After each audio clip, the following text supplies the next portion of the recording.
magluluto po tayo ng hotdog and tokwa with oyster. So meron tayong una nating ingredients, yung hotdog. Sunod, meron tayong tokwa na nabili dyan sa palengke. So yan, Miracle Tokwa. Yan yung ating isa sa ingredients. So nga pala guys, yung gagawin natin dyan sa ating tokwa, ipa-fried muna natin yan. So guys, hindi mawawala yung ating kamatis at saka yung ating onion and then yung ating garlic para sa ating panggisa. Then guys, yung ating Mamacita's oyster sauce. Yan yung ating isa sa ingredients natin. Mura lang po yan, 7 pesos lang. Guys, lalagyan ko rin po ng patatas yung ating lulutuing recipe for today. So meron tayong 4 na patatas. Then, meron din tayo nabiling carrot. Isasamahan din natin yan para maraming gulay. So, gulay-gulay muna din tayo sa ngayon, guys. At saka meron din tayo nabiling isang bell pepper. Mura lang yan, 10 pesos lang. Guys, sasamahan din natin ng onion leaves kasi isa rin yan sa pangpasarap at saka isa yan sa mga pampaganda ng decorate ng ating lulutuin. So guys, isa yun po sa ating mga ingredients, ang onion leaves. Guys, sasamahan din natin ng isang pork cubes para lalong lumasa yung ating gagawing recipe for today. So yan guys, yan yung ating mga ingredients na gagawin natin sa ating lulutuin ngayong araw na to. So kasama din yan sa ating ingredients yung asin and then yung ating black pepper. So mamaya, so ang gagawin natin ay mag-start na tayo. I-prepare yung ating lulutuin. Guys, ipakita ko lang yung mga na-slice ko. Ito, meron na tayo. Yan yung ating lahat na ingredients na ating lulutuin. So, ipinakita ko lang po sa inyo yung mga slice na ginawa ko. So guys, tara, umpisahan na natin magluto. Samahan nyo ko sa aking munting kusina. Guys, ang unahin nating gagawin ay, syempre nagpainit muna tayo ng pan and then lalagyan natin ng cooking oil. Ang una ko munang lulutuin or akin munang ipa-fried yung patatas. Next yung ating tokwa. So yan guys, so mainit na yung ating pan. Nilagyan ko na rin ng ating cooking oil.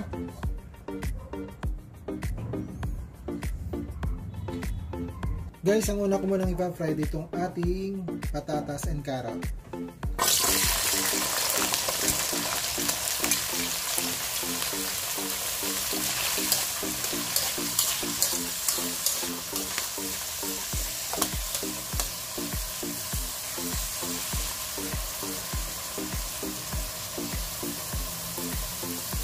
So yan.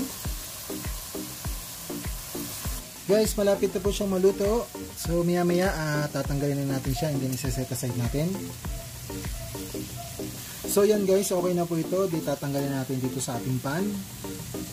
Guys, ito na po, natanggal ko na. Set aside na po natin to. Next natin ay yung ating ipa-fried na tokwa. Guys, next kong lalagay yung ating tokwa.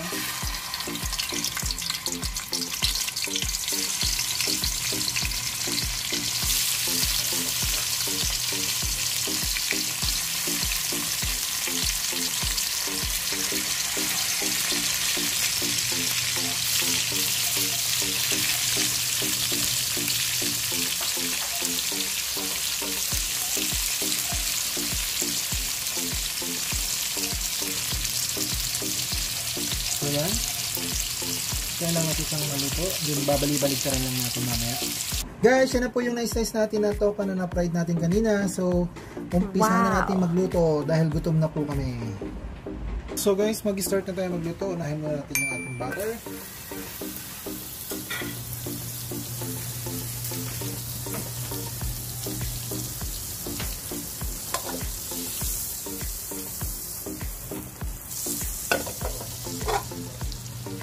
Next yung ating bawang.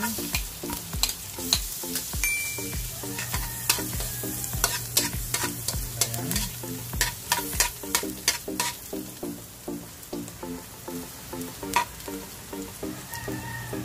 Then yung ating sibuyas.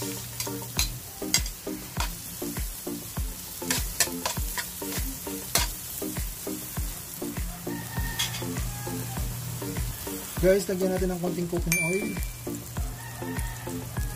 Next, yung ating kamatis.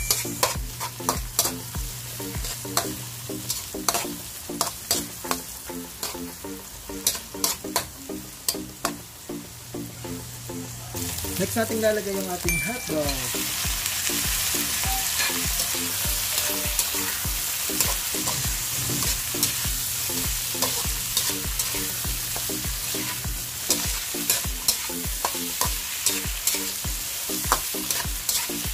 Ayan. Sunod sa hotdog yung ating patatas and carrots.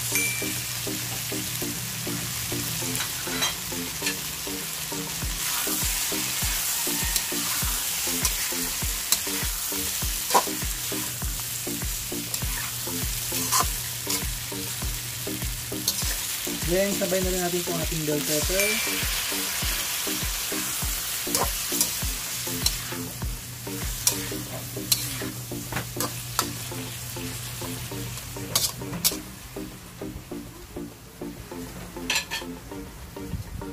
Then, lalagyan natin ng konting asin para mag-balance yung ating lasa.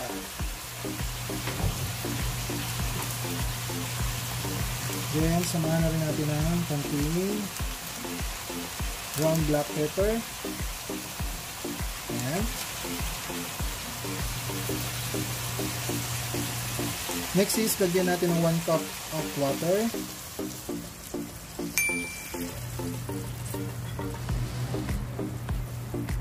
Then, lalagay na natin yung ating nor cubes. Then, haluin natin ng konti para mag-mix yung ating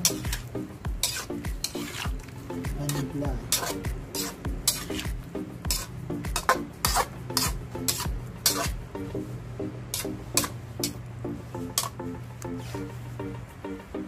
So yan guys, antayin lang natin. Guys, silipin na natin para isunod na natin yung ating tokwa.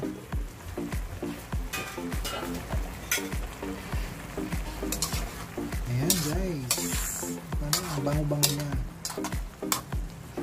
Ngayon, lalagay na po natin yung ating tokwa. Yung ating sandamakmak na tokwa.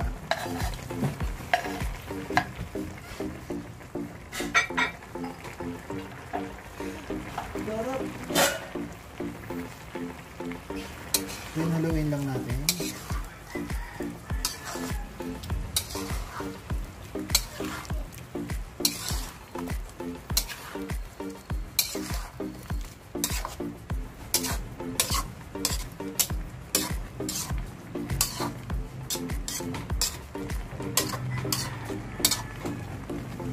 Ayan. So, hintayin lang natin kumulo pa yan. Then, lalagay na natin yung ating oyster sauce. Guys, silipin po natin yung ating niluluto.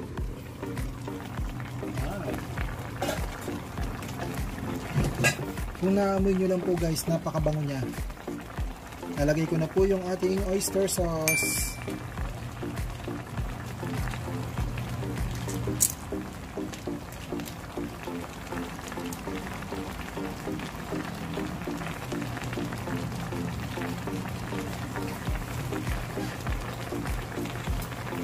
Then guys, haluin lang natin.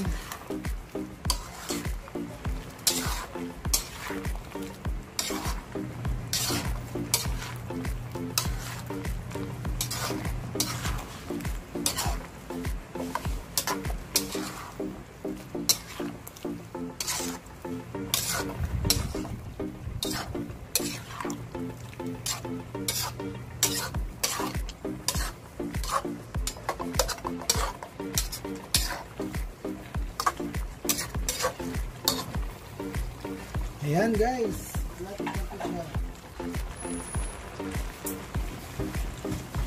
Tapos guys, samahan na natin din ang ating onion leaves.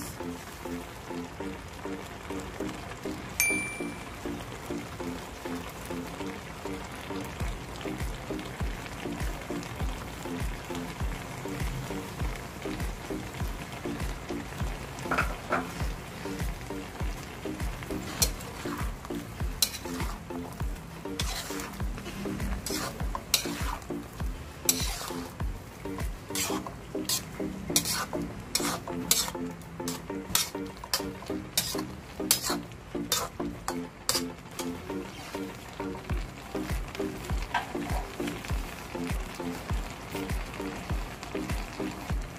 takloban ulit natin and then maya maya isi-serve na natin yan para makakain na tayo ng ating pananghalian. Guys, yan na po yung ating recipe for today. Done na po tayo sa ating niluto na tokwa and hotdog with oyster sauce na may kasamang mga gulay.